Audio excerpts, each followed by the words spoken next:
Well, good morning, everybody. Well, it's morning where I am. So, hello, everyone, and it's me again, Leith Dewis, and this is Two Eyes Seen, where we talk about the Aboriginal Torres Strait cultures, our practices, our protocols, and everything else.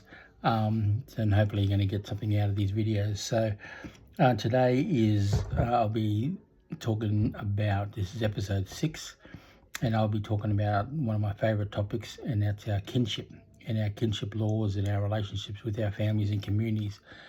So you just have to excuse me that I'm not in a fancy studio or anything like that doing these videos.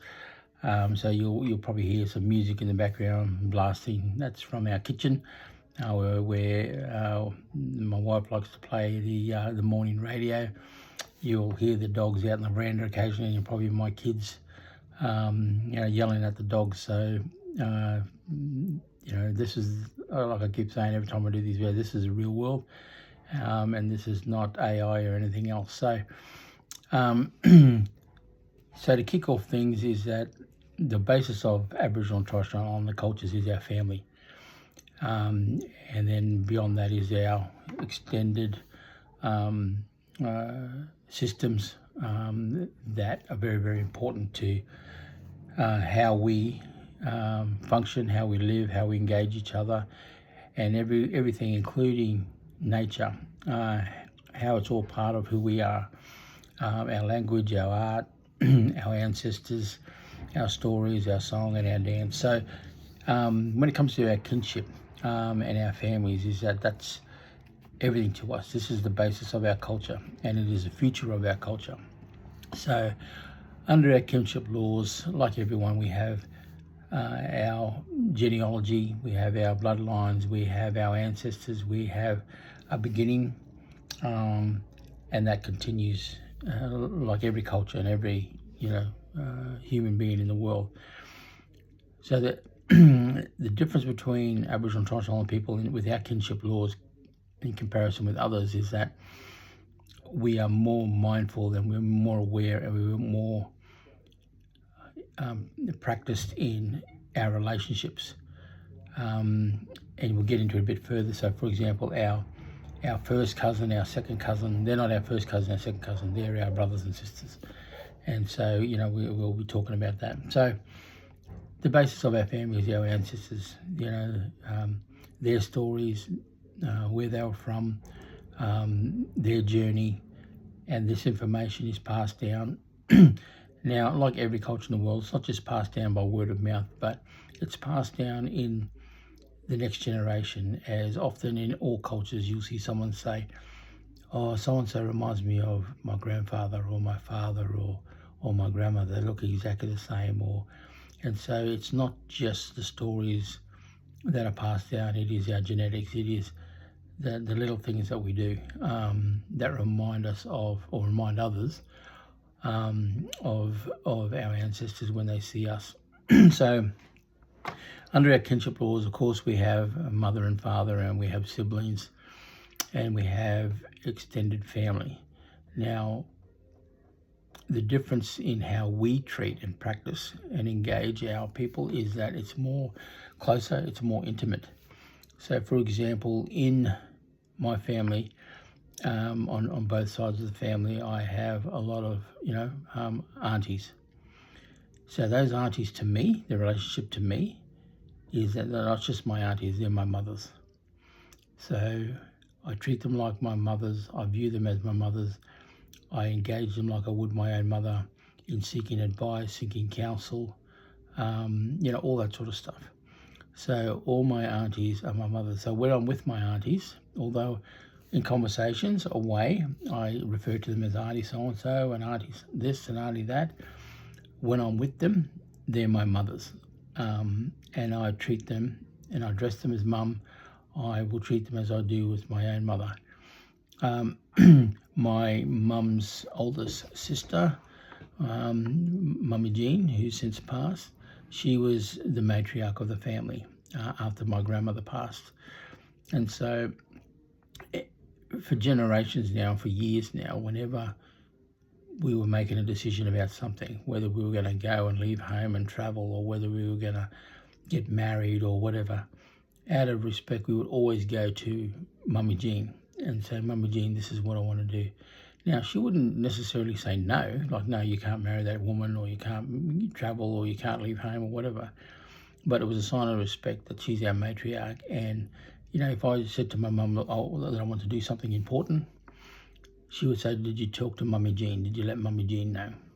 So I'd go around to her house and I'd tell her and say, look, I want to get married. What are your thoughts? And she'd give me counsel, and she'd say, yeah, your boy, you're whatever. And so they're all my mothers. Same as my uncles. My uncles are my fathers. And then I can go to them, and I treat them like I would my own father, and they treat me like a son. And so that kinship there is our view and our practice of family relationships is a little bit different to mainstream, that it's more intimate in that way. My cousins, like my aunties and uncles' children, they're not just my first cousins or cousins, they are my brothers and sisters. And I'll refer to them as my brothers and sisters. I will treat them like my brothers and sisters. I will introduce them to others as my brothers and sisters. And sometimes people say, oh man, how many brothers do you have? How many sisters do you have? Because of the closeness and the bloodline and the links, that we can treat each other like our siblings. We can, and so even though, for example, I have siblings and their children are my nieces and nephews, my cousins, my cousin brothers, my cousin sisters, their children are also my nieces and nephews, and they have that relationship with me in addressing me, as uncle or awa, and I treat them like my children.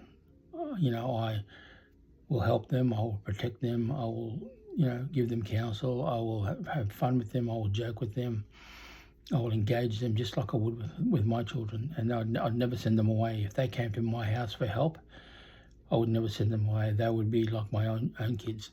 So that relationship expands to our extended family, where they're all my aunties and uncles. They're all my brothers and sisters. Even extended family. So like to give you an example is I worked for a government organisation called the National Health and Medical Research Council, and I helped to organise a council, an Aboriginal Torres Strait council of health professionals that were advisors to this government agency and to the government, and they were made up. That council was made up of Aboriginal Torres Strait Islander doctors, professors, professionals in the health field, well known in the field. They were high-level medical researchers in the field. Now, a couple of those people were actually related to me, and one in particular was my uncle. And when he'd come to our meetings, and we'd organise for them to come to Canberra and have a meeting, when we'd see each other, we'd embrace, we'd kiss each other and hug each other, and he'd address me as son, and I'd address him as dad, and how you going, and we'd talk about the family. And every time after all these meetings, as time went by, the CEO of the organisation, he pulled me aside and he goes, oh, Leith, can I just ask you something? He said, when Professor so-and-so is there, I noticed that, he's obviously related to you, because I noticed that he calls you son and you call him dad, and you laugh and joke, and, you're very, very close. And I said, well, he's my uncle. And he goes, oh, so that's how's he related? Is he your mum's brother or your dad's brother? I said, no, he's actually my mum's cousin. And he went, oh. And I said, but under our kinship laws, he's like my dad. And we're close. And I said, and so although we're in a professional setting, we don't break our protocols.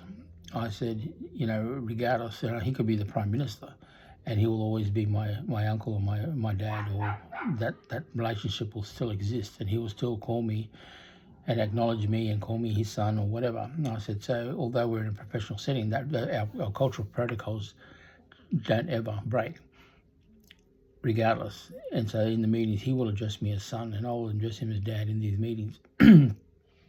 and that's out of respect, and that is how I was raised, and that's our cultural practice. And he loved it. He said, well, why? I wish we would do that in our culture, in our Aussie and that culture. And I said, well, I'm sure it's done. And he goes, well, yeah, but not like how it's done in the Aboriginal Torres Strait Islander communities. So that's just an example of our kinship and our ties, that we are all linked and closely, and not just blood related, that we will acknowledge that bloodline. And that includes embracing all those that are married into the family. So all my aunties and uncles who are married into the family, and some of which are non-Indigenous, but they are still my aunties and uncles. And their children are still my cousin brothers and cousin sisters. There's no difference. So that respect will always stay there, that, these are the parents of my cousin brothers and cousin sisters. So there's no way I'm going to outcast someone or disrespect them or judge them or whatever just because they're from a different background. So our kinship laws are very, very tight,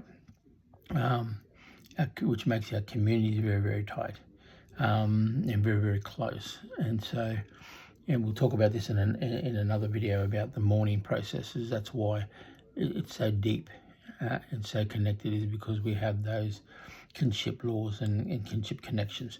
So in our families, we can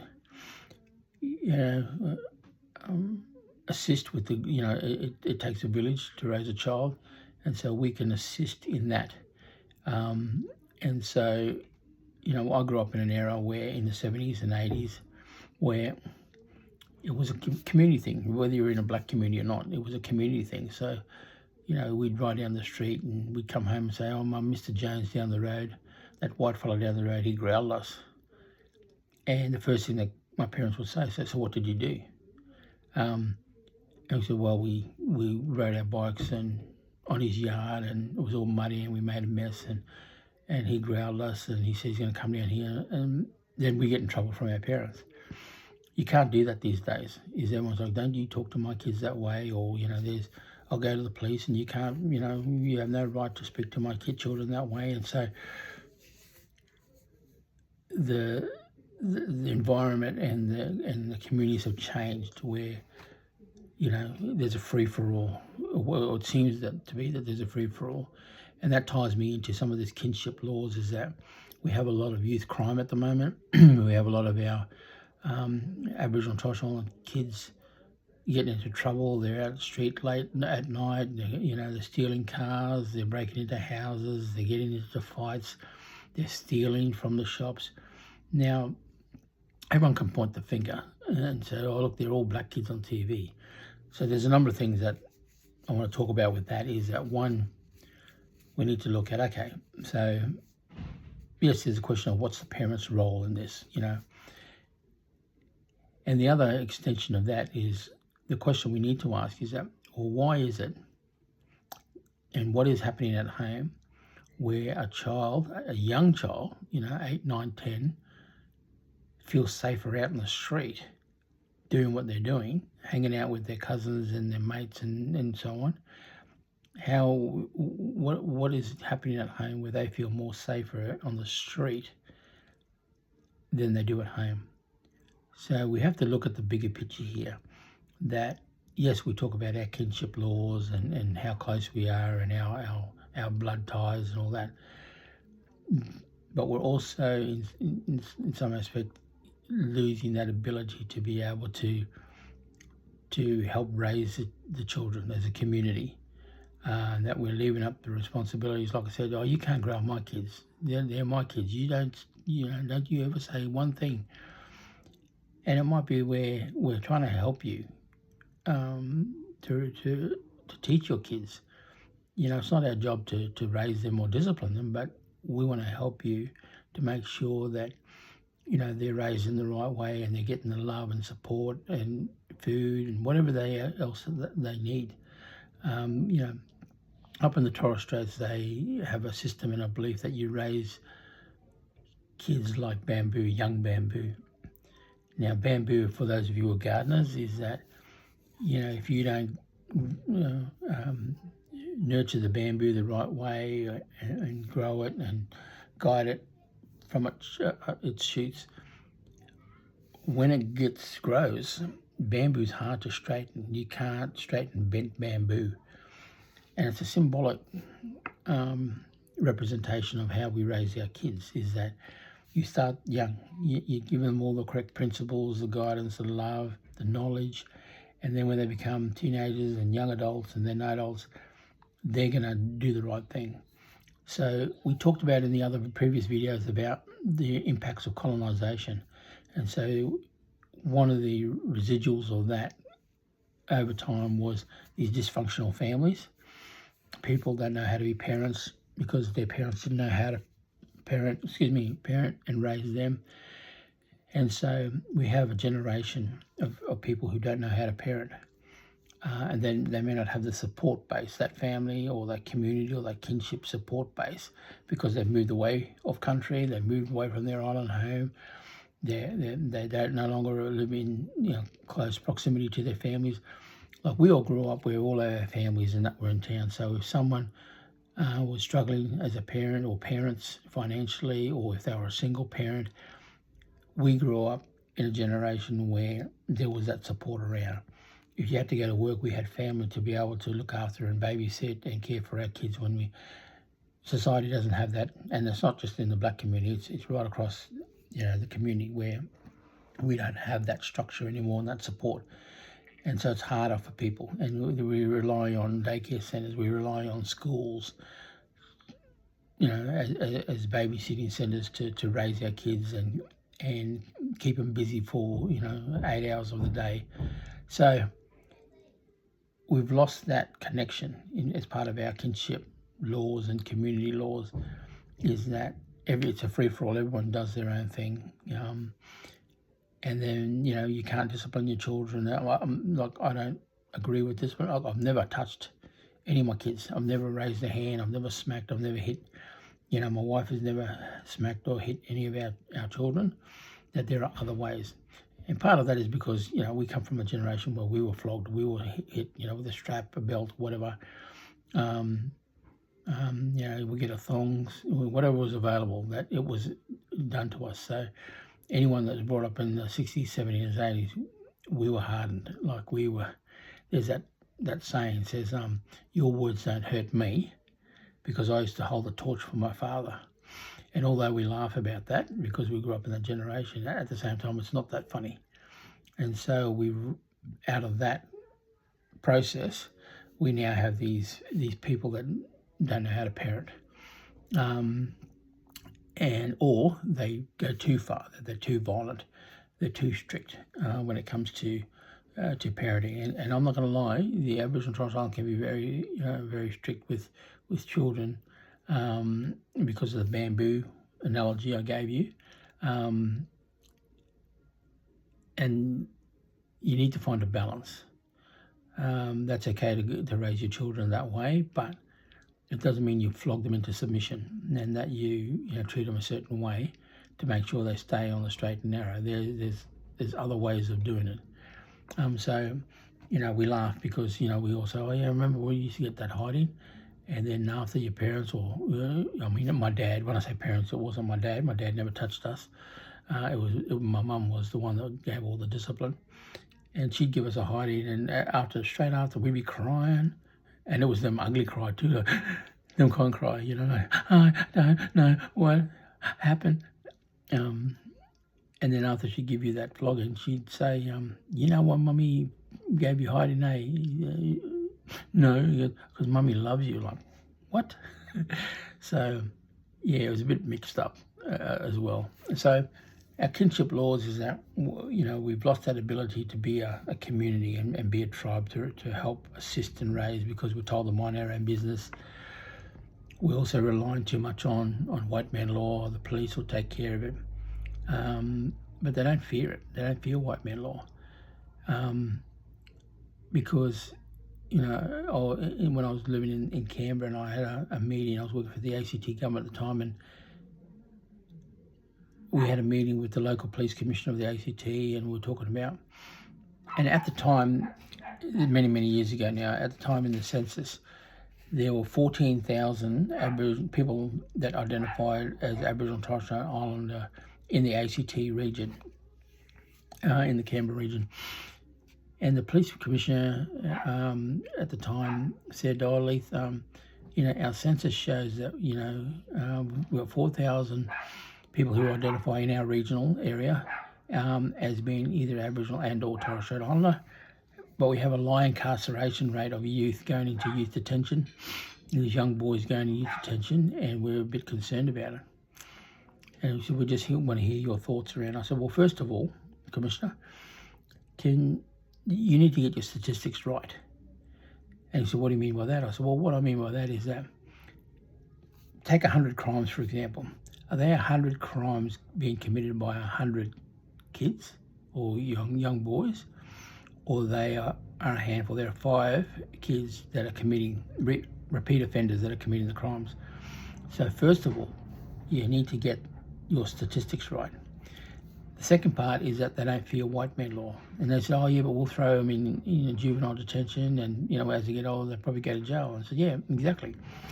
They don't fear that, because when you do that, they've got a roof over their head, they're getting 3 meals a day, they're in there with a cousin, a brother or a mate. They don't have to find work, they don't have to go out and work or go to school or do any of that. Especially here in winter, they're warm, they're being taken care of, they're being fed. So they don't fear that." I said, "You have to find a way to introduce the local community to be involved, where you have elders, aunties, uncles, mentors, to actually embrace these kids and teach these kids, whether they be Aboriginal football coaches or netball coaches or whatever. You need to find a better way and get the community involved in finding ways how to support these kids." So that's just one example. So the broader community, when we look at 2-eye seeing through a black lens and a white lens, is that, the dogs are going for it out here. So I think my kids are hopefully going to control them. So under our kinship laws, we are very, very close, that we don't break those ties. We have that acknowledgement. Now, part of our kinship laws also is traditional adoptions. Is that, I mentioned the phrase, it takes a village to raise a child. That exists in our communities, where under an Aboriginal traditional adoption is different from Torres Strait Islander traditional adoption. Under the Aboriginal traditional adoption, that if you and I were brothers, and for whatever reason I couldn't raise my children, and I'd give them to my brother, those kids will still know in the Aboriginal community. Kids will still know that I'm their dad. That for whatever reason they were raised by their auntie or uncle or their grandparents. Their grandma, usually it's the grandmother, takes in the child and will raise them as their own. But they will still know that Uncle Leith was actually not my uncle.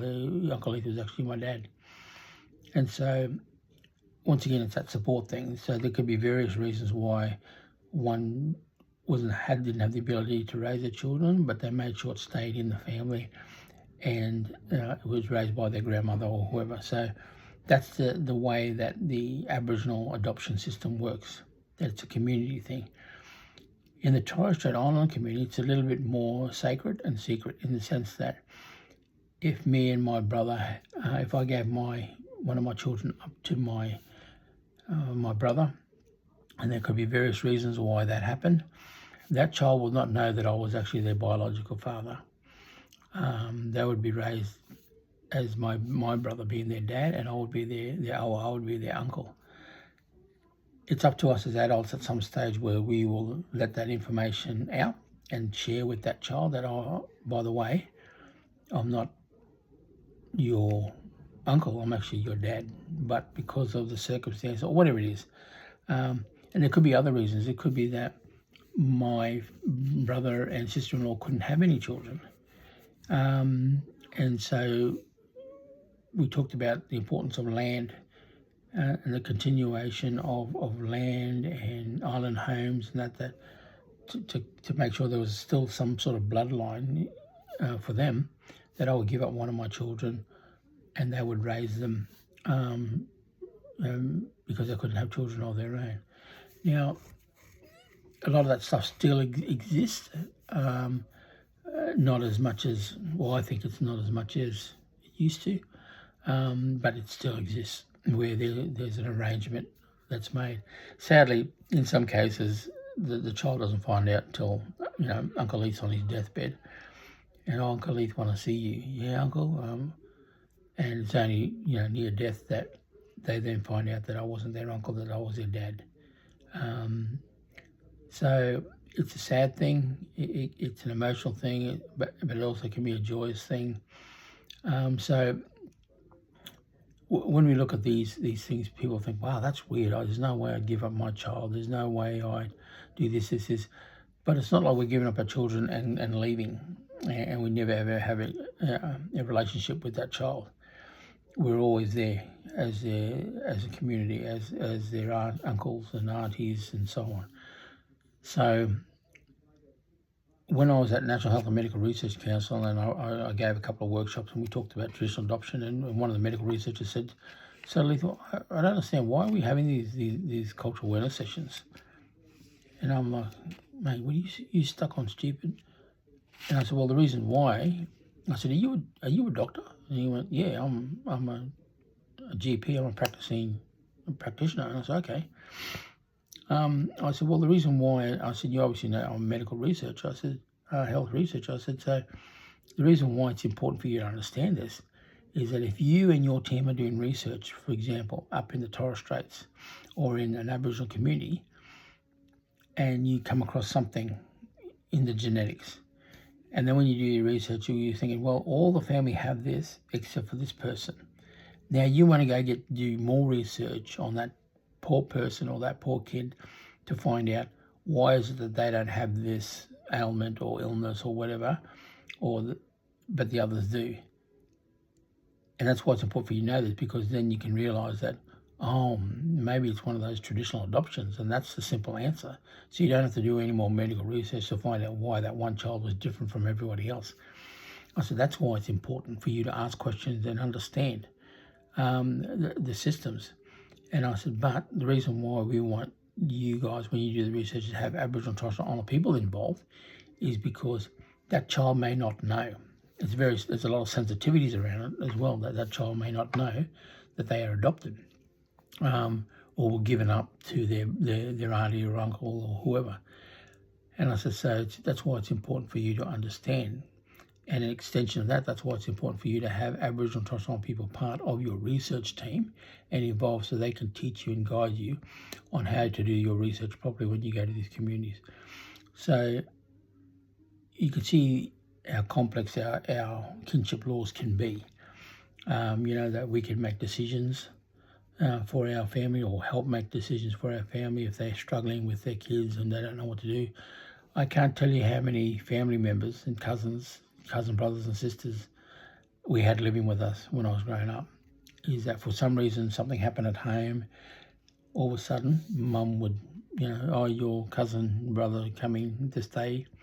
How long? Oh, we don't know. So we always had big mob at our house, and then they'd stay for a while, even years, and then they'd go back home, and things will be sorted. It was that whole, it takes a tribe mentality to help, raise kids, and the closeness of those cousin brothers and sisters that went through that process and lived with us, is the bonds are still there. They're like my proper siblings.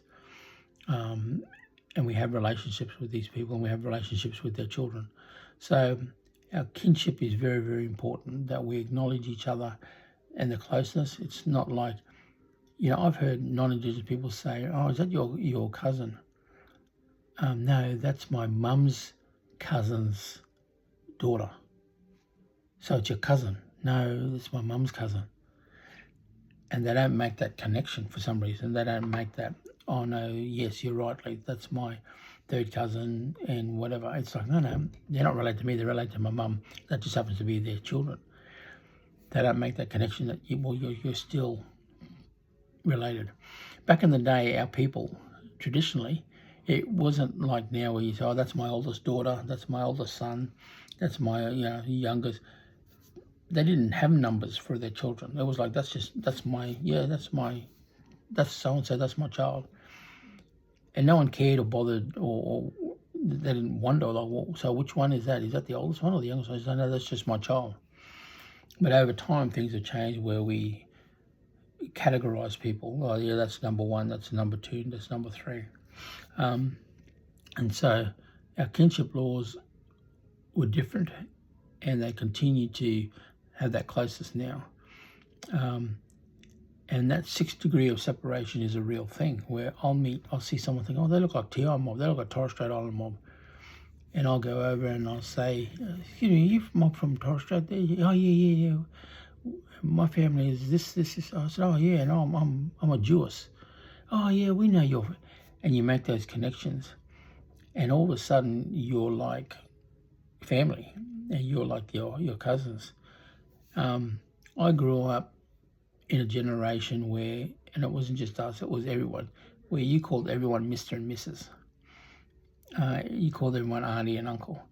And it was just a normal thing. I found it really hard as I was growing up. And when I first started my first job when I left school, and I found it hard calling the older people that I was working with by their first name. It was just really weird. Like, I'd say, oh, hello, Mrs. So-and-so. Oh, no, just call me Janice.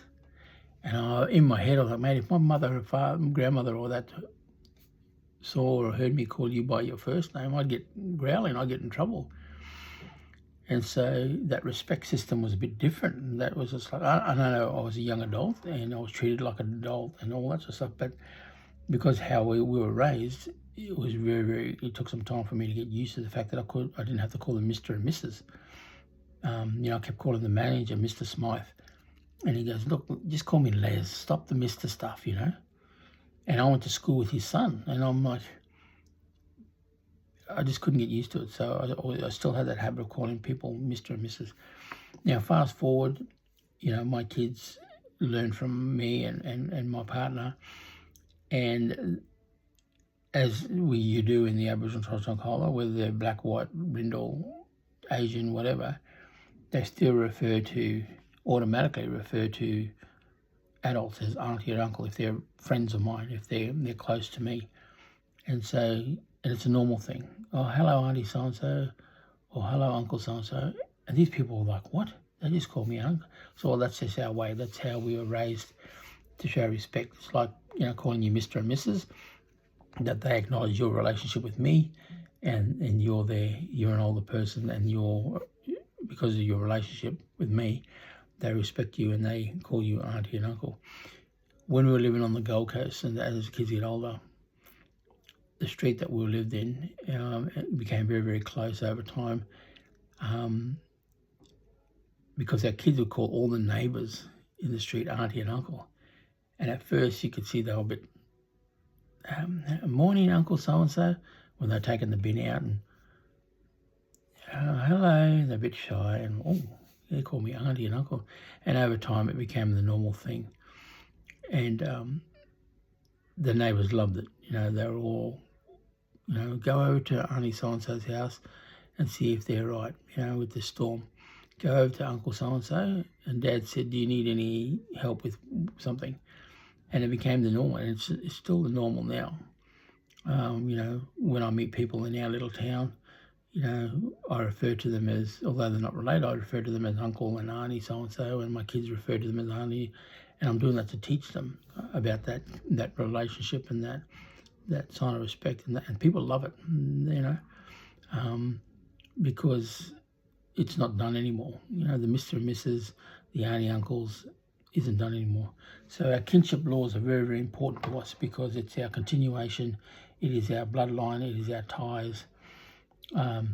My nieces and nephews, my relationship to their children is that I'm their grandfather of their kids, of my nieces and nephews' kids. And they will call me up there, which is Torres Strait for grandfather, or they will call me Duddle, which is on the Indonesian and Malay side. And they'd have, granddad or whatever. So that relationship continues. And I will see their children as my grandchildren. And that if they ever needed anything, I would be there for them, because that's part of our laws and our kinship laws and our practices. So there's a lot involved in our kinship here, where that ties into our relationship with our Mother Earth and the land, the mother country, and all that sort of stuff. Is that it's an extension of that. That all the animals are intertwined and have relationships. We have relationships, and we continue to have relationships and connections with our people, our families, and our communities. So it's an interesting thing, our kinship laws. We also have situations that I used to be an advisor for the Queensland Police Service, that they call me in, and a number of elders around Brisbane and so on, where we had an Aboriginal Torres Strait reference group, where we were able to raise things, we were able to give them advice on certain things. Of course, we called each other auntie, or uncle or brother or that. And even the police officers that were involved and the police commissioner would refer to the elders as auntie or uncle, because they'd hear us say it and they'd follow that lead. Where I'm going with this is that one of the things is we have what we call avoidance laws in our practice. Now, avoidance laws can include things like there are certain clans and tribes, for example, that our clan or our community or our tribe or our mob, we don't speak to, we don't associate with, we don't have anything to do with them. And not because we're racist or ignorant or anything like that, that it goes back to cultural protocols that, we don't associate with this mob. There's bad blood. And it may be and we have our traditional beliefs around that I won't go into too deep, but the basics is that it could have started where many moons ago a young man and a young woman fell in love from two different tribes, and when they had their children were disabled. And now it's like, oh, look, there's a curse there. You look, so we can't make sure don't marry into that family or whatever. And there's other protocols that I won't go into that are sacred, of why we don't associate with some.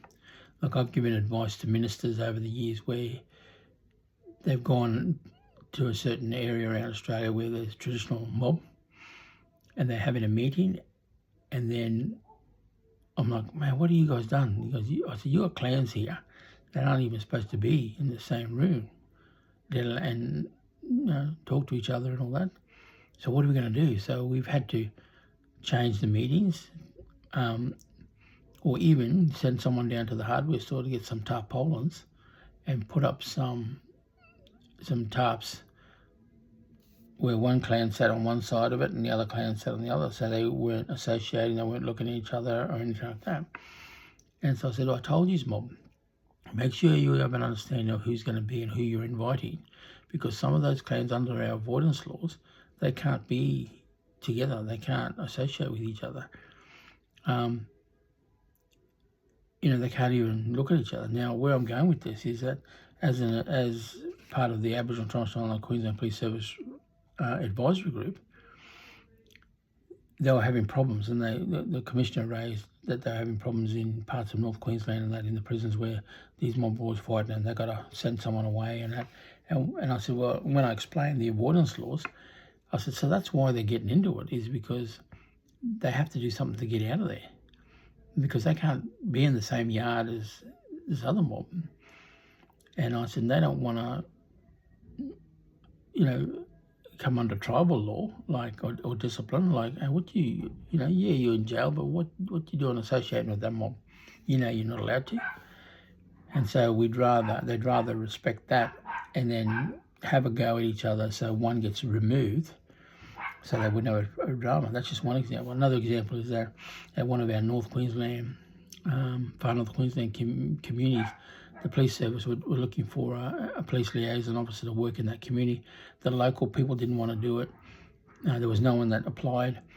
For 18 months, at least we've had this thing advertised for 18 months. We've even advertised it in other Aboriginal communities for someone to take on the role and be an Aboriginal liaison officer in this community. And I said, well, the reason why it's not happening, and I'll explain our avoidance laws. So, one, if you're a local, it's very, very hard for you to now have to govern and police your own mob.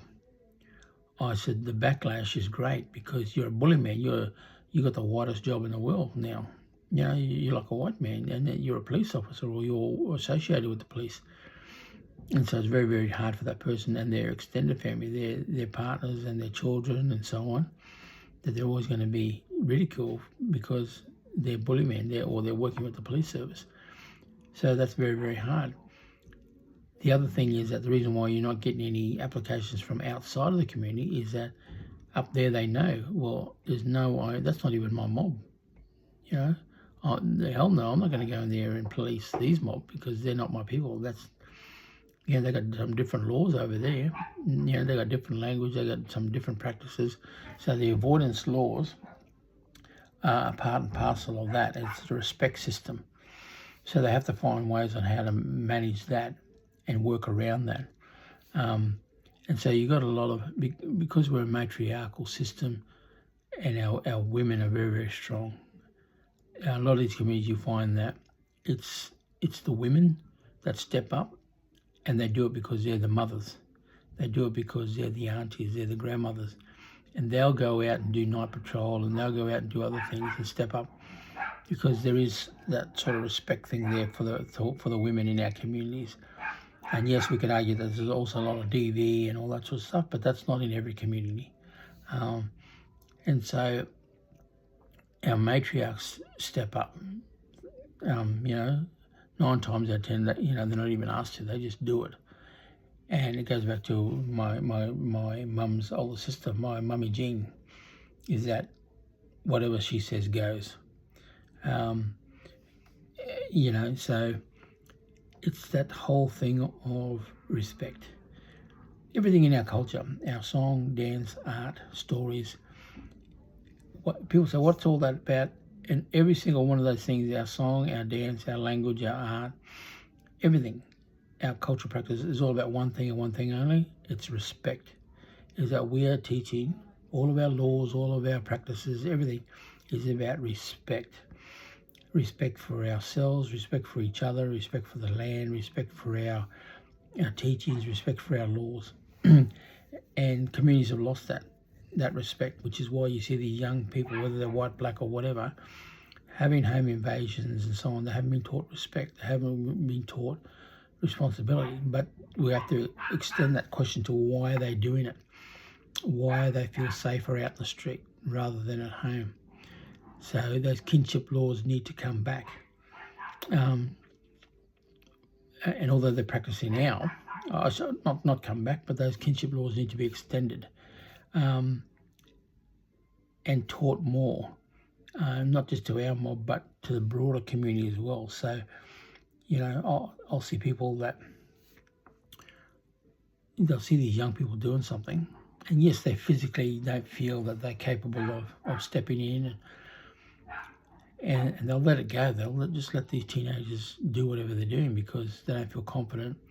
But I'm thinking, I'm looking at the train station or wherever I am and thinking, mate, there's 20 or more plus adults here and 2 youths that are kicking over these bins, that are hassling this old fella, and not one of you are doing something. And it's just my nature. Well, I'll go over and say, hey, listen here, you boys better just stop this shit and move on. Oh, sorry, big fella. You know, I said, no, don't apologise to me. You apologise to them, and you start stepping. Go. And then after you see something, oh, thanks for that, mate. I'm like, mate, there are 20 or 30 of you adults stand on the station, and not one of you did anything. You know, there's that fear. Oh, well, yeah, but that's not. You know, what if they have a knife, or what if they fight me? What if they, or you know, I could get in trouble because they're not my kids or whatever. And so the community is broken down. And it's sad, you know, like I'll get on a bus, you know, over the years, and these teenagers will have their bags on the seats and their legs sitting across the chair, and women and children and old people are standing up. Man, back in my day, all of us kids, no matter what your background, you had to get up and let the elders sit down, all the women, or sit down and you just stand up, or you go to the back of the boat or whatever. But now it's like, and so I'll often go over and say, listen, take your bag off that chair, take your legs off the chair, stand up and oh, sorry, mate, And yet there's all these adults around that don't say anything or don't do anything. They just let them get away with it. So part of our kinship laws is that you don't want to let them get away with it, that you want to teach them, say, hey, you don't have to flog them. You don't have to do any of that. You just say, pull them up and say, listen, I heard that you were talking to your mother like this. That's my sister, and you're not going to do it again. And step up, not to say, well, that's not my kid, that's not my responsibility. And even as a parent, taking responsibility and saying, no, you can't talk to my kids that way. You're just their uncle, you're not their dad. Hey, sis, I'm just helping you. It takes a village here. So our kinship laws are very important to us, and there's a system in place, and there's a purpose for that system, is that it teaches us to have respect for each other, our communities, and so on. And it's very, very powerful. It's very, very loving. It's very, very connected. But we also have to be aware of the negatives of kinship laws. And I'll use finances as an example, is that you're not a real blackfellow unless you're in a government housing, that you got no food, that you got no petrol, you got holes in the wall. If you don't have that, well, you're not a real blackfellow. And that's the story that's been sold to our people, and our people sell that to each other. So part of the kinship laws is this caring and sharing, and so it goes further. It's like asking each other for money every payday. And unfortunately, I've learned to say no over the years, because I have my own family, that if I have it, I'll give it, but I'll put my family first, and there's nothing wrong with that. And so it's hard under our kinship laws for people to say no, because, but that's his family and this is what family do. No. There's a difference between love and loyalty. And I mentor young people that it's okay to say no. If you got to pay rent first, you're only young, this is your first job, and yes, you got to send money home to your family and community, but you're not helping them. You're disadvantaging them. You're not, doing anything positive for them. And so they're constantly buying into this excuse of, yeah, but that's my sister, that's my brother, that's my mother, or whatever. And this is what families do. We give each other money. I say, okay, well, also as family, we shouldn't all be just broke ass and robbing Peter to pay Paul, that we should be able to support ourselves and teach our kids how to be independent, financially and emotionally and physically and all that sort of stuff, and raise them to be adults. And not just reliant on each other constantly, because you're now going to give money to your sibling. Now you don't know how to pay your rent, so you're going to go and ring another sibling or relative, and they're going to, because under kinship, like, I don't have it, but shit, now I'm going to argue with my partner because I've just given my family $200, and we don't have $200, but I've just given it to my sister. Now I've got to go and ring a cousin, brother, or sister, or whatever. So that's where the danger can come in, the negatives of kinship and loyalty and all that sort of stuff, is we get into this vicious cycle. So it's okay, I teach my kids that it's okay to say no, that I don't have it. And sadly, even under kinship laws, if you have to cut people off, you cut people off. If they're toxic, if you want to break that cycle, sometimes even though there's kinship laws around, you have to step up and be the adult and have that relationship. One of our kinship laws in some of our clans is that, I wouldn't speak to my mother-in-law. I don't have anything to do with my mother. I mean, I'll be polite, say hello and whatever, but I don't communicate a lot. It's done by my wife.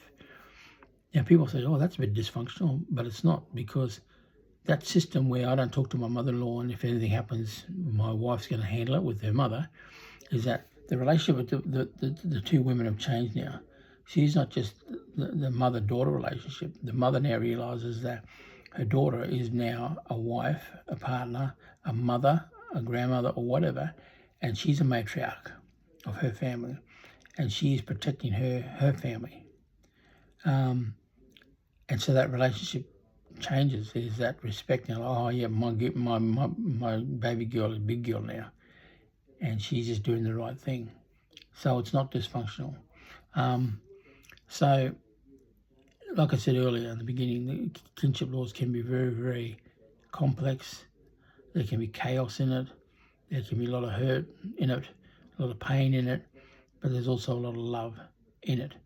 And that's why it's important to teach your children and embrace these kids who are out there on the streets and find ways of how we can get a hold of them and connect with them and engage them and bring them back and teach them. And whether that is round up all these kids and take them to country where there's no phones, they're not with their mates, they're not with whoever, not with their cousins, they're not with whatever, they go back to community.